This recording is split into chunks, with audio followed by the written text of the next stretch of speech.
भारत में सर्वोत्तम चाय कहाँ पैदा होता है? जोरहाट, दार्जिलिंग, नीलगिरी, मुन्नार। तो सबसे ज़्यादा होता है हमारा दार्जिलिंग।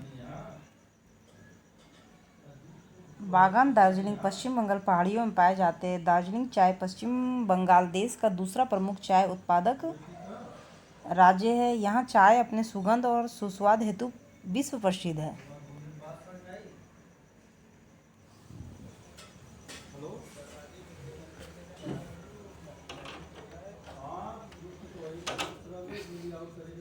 गेहूं की खेती के लिए क्या आवश्यक है? संयम तापमान तथा भारी वर्षा, आर्द्र तापमान तथा भारी वर्षा, आर्द्र तापमान तथा संयत वर्षा, संयत तापमान तथा संयत वर्षा। तो हमारा आंसर होगा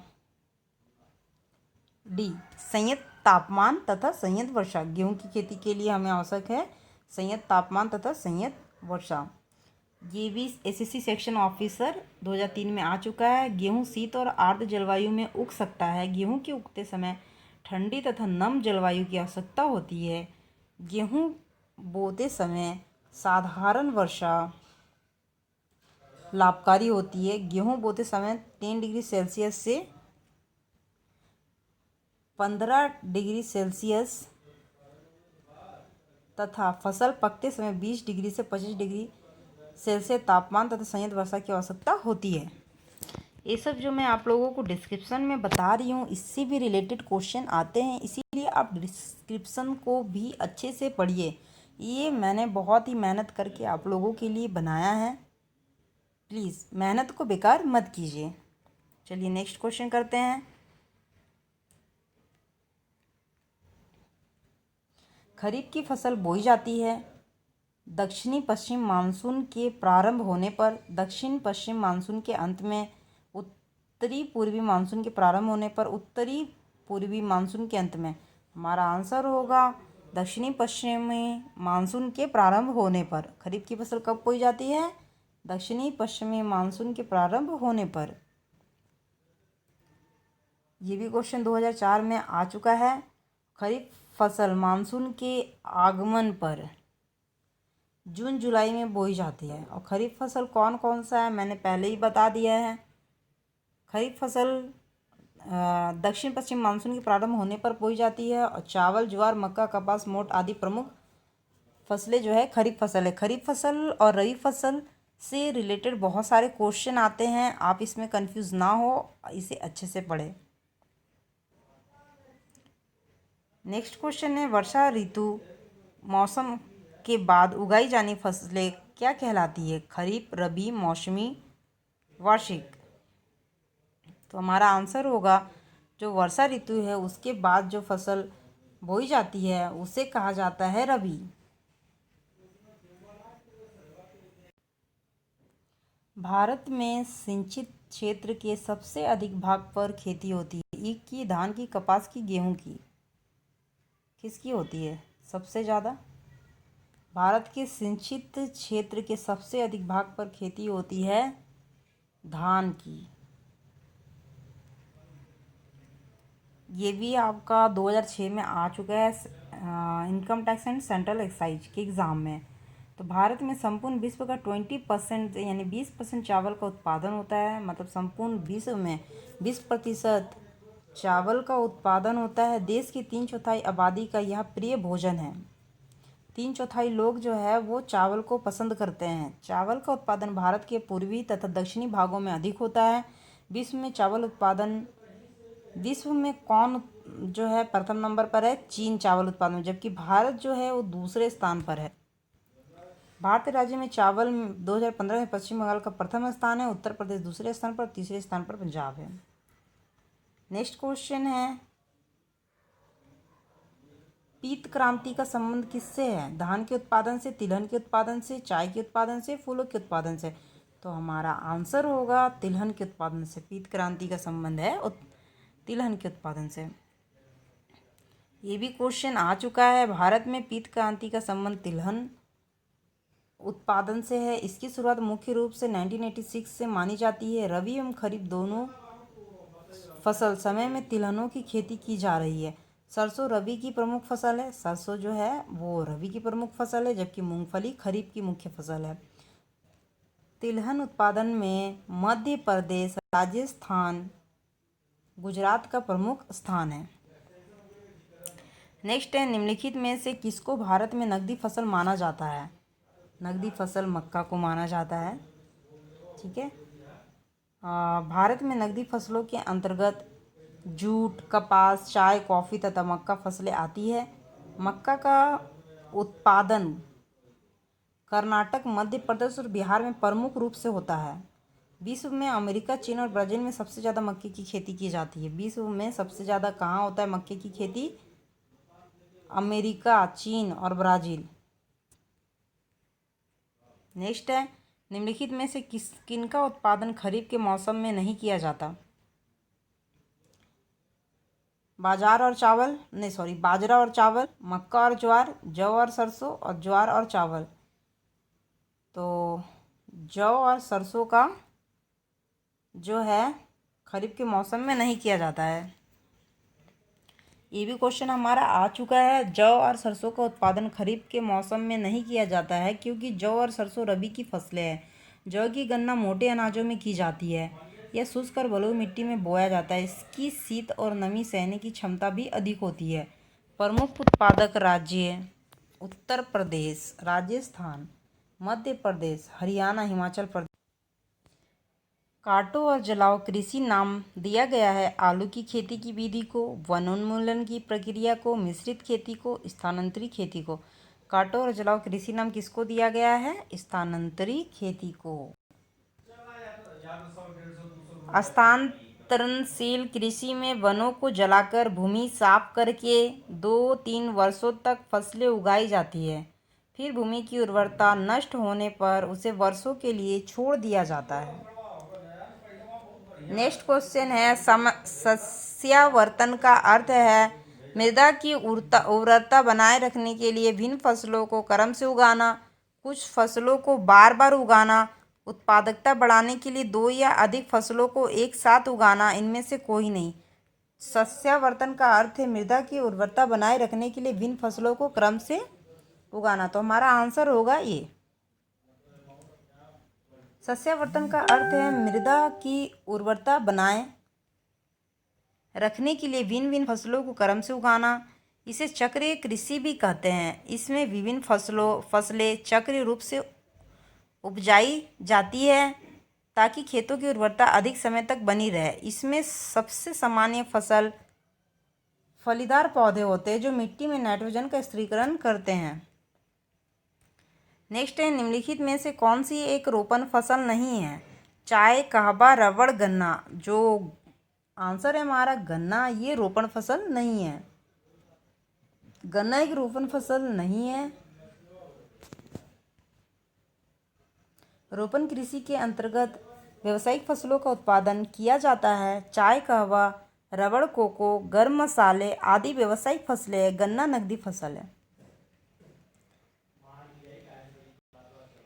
हरित क्रांति का संबंध किस फसल से है? हरित क्रांति का संबंध गेहूं से है। भारत में सबसे बड़ा कृषि प्रायोगिक फार्म कहाँ स्थित है? तो भारत में सबसे बड़ा प्रायोगिक फार्म स्थित है भोपाल, अंबाला, सूरतगढ़ और जामनगर। तो हमारा आंसर होगा अंबाला। प्रश्न के अनुसार सबसे बड़ा कृषि प्रायोगिक फार्म नई दिल्ली में आईसीआर में स्थित कृषि प्रायोगिक फार्म चौधरी चरण सिंह हरियाणा कृषि विश्वविद्यालय का एक सहायक संगठन है।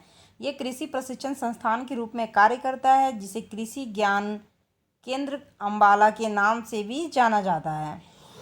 नेक्स्ट है, रेशे वाली फसलें कौन सी है? पटसन, गन्ना, अलसी और चावल। कपास, मकई, तंबाकू और केला। कपास, सनई, पटसन और मेस्टा। सनई, कपास, मकई और केसर। तो हमारा आंसर होगा कपास, सनई, पटसन और मेस्टा। गा रेशे वाली फसलों में कपास, सनई, पटसन और मेस्टा है।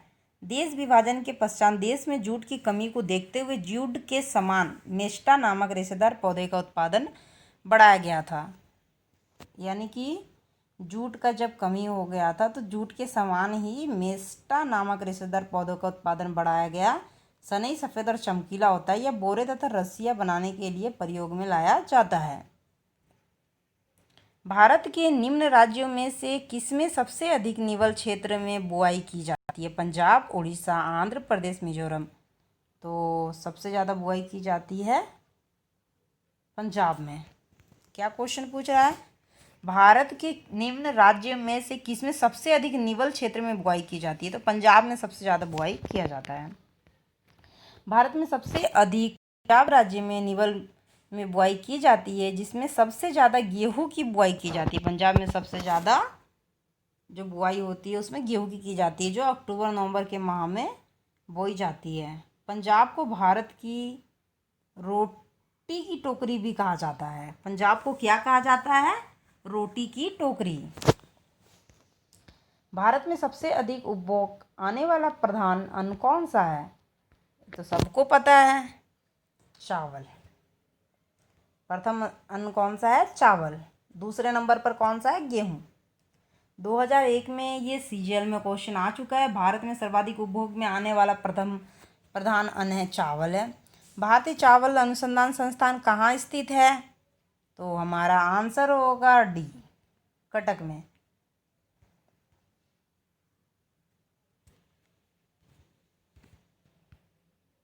मिली जुली खेती से क्या तात्पर्य है? नकदी और खाद्यान्न दोनों फसलों को बोना, एक ही खेत में दो अथवा अधिक फसलों को बोना। सी है एक वर्ष छोड़कर दो अथवा अधिक पौधों को बोना।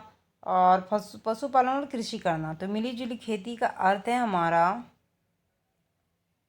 एक ही खेती में दो अथवा अधिक फसलों को बोना। यह हमारा एसएससी +2 डाटा एंट्री ऑपरेटर 2001 के एग्ज़ाम में आ चुका है।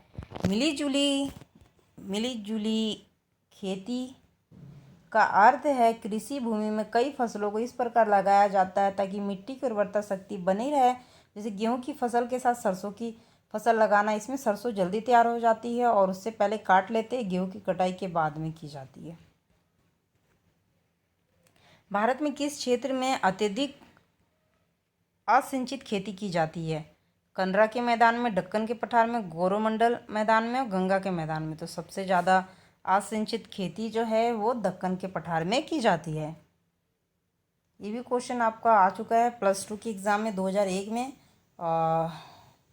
भारत में दक्कन के पठारी क्षेत्रों में सर्वाधिक असिंचित खेती की जाती है। असिंचित क्षेत्र उसे कहते हैं जहां वर्षा कम होती है और सिंचाई सुविधाओं का अभाव है। इसीलिए इस क्षेत्र में तालाबों द्वारा सिंचाई के अतिरिक्त नहरों द्वारा विधि अपनाई जाती है, क्योंकि पठारी भागों में प्री कैम्ब्रियन काल के ज्वालामुखी कैल्डेरा से बने प्राकृतिक गड्ढे हैं जो वर्षा ऋतु में तालाब बन जाते हैं। इन्हीं तालाबों का प्रयोग सिंचाई में किया जाता है। तमिलनाडु के तिरुचिरापल्ली को तालाबों का जिला भी कहा जाता है, क्योंकि यहाँ लगभग 25,000 तालाब हैं। सोपान कृषि कहाँ की जाती है? ये जो है पहाड़ों के ढलान पर की जाती है। ये क्वेश्चन बहुत बार आ चुका है एग्जाम में। सोपान कृषि कहाँ की जाती है? पहाड़ों के ढलान पर। पहाड़ों के ढलान पर सोपान कृषि की जाती है। यहाँ सीढ़ीदार खेतों का निर्माण किया जाता है। भारत में मुख्य उत्तर पूर्वी राज्यों के पहाड़ी क्षेत्रों में ऐसी खेती की जाती है। हिमाचल प्रदेश, उत्तराखंड में भी इस प्रकार की खेती प्रचलित है। इससे मृदा का अपरदन नहीं होता। चाय जैसी फसलों के लिए पानी जड़ों में नहीं रुकता। वनीकरण के द्वारा पहाड़ों में मृदा अपरदन को रोका जा रहा है। नेक्स्ट है मध्य प्रदेश विशालतम उत्पादक राज्य है। मध्य प्रदेश में सबसे ज़्यादा क्या होता है? कपास, तिलहन, दाल, मक्का। तो आंसर होगा दाल। मध्य प्रदेश में सबसे ज़्यादा दाल उगता है। दालों का उत्पादन विविध तापक्रम, आर्द्रता और मृदा दशाओं में किया जाता है। देश में दालों के उत्पादन में मध्य प्रदेश जो है 31% है, राजस्थान 12% है और महाराष्ट्र 9% है और राज्य का प्रमुख स्थान है। सोयाबीन के उत्पादन में जो है मध्य प्रदेश वो पहला नंबर पर है और ये क्वेश्चन बहुत बार एग्जाम में आ चुका है।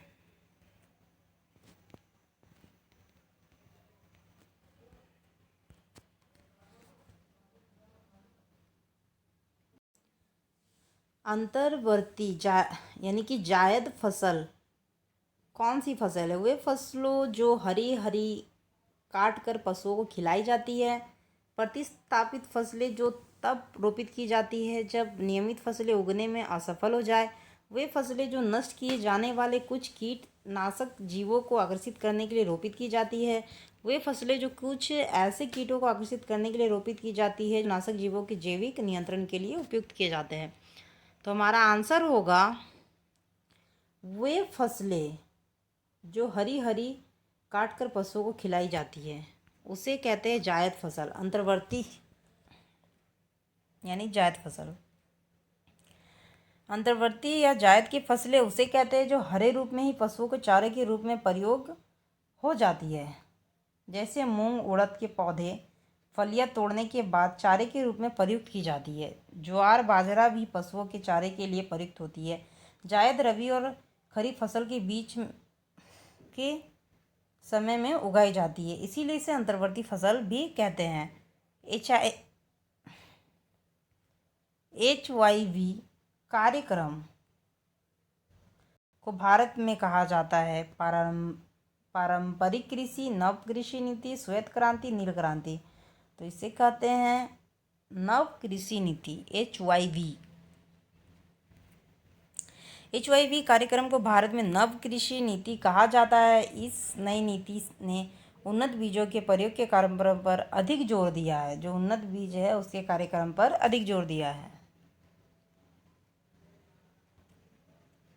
भारत में गेहूं की निम्नलिखित जातियों में से किसकी खेती की जा रही है? तो जो गेहूं की जाति है वो ब्रेड गेहूं की खेती की जा रही है। भारत में गेहूं की प्रजातियों में डूरम की खेती की जाती है। इसके अतिरिक्त भारत में आधारित गेहूं की हाइब्रिड किस्मों का उत्पादन किया जाता है। उत्तर प्रदेश क्षेत्र में ये किए जाते हैं, हिमगिरी शिवालिक में ये, और उत्तर पश्चिम में ये।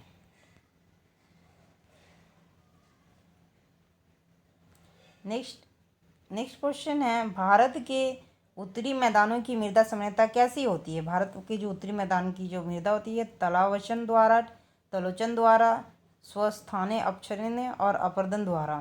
तो हमारा आंसर होगा तलोचन द्वारा।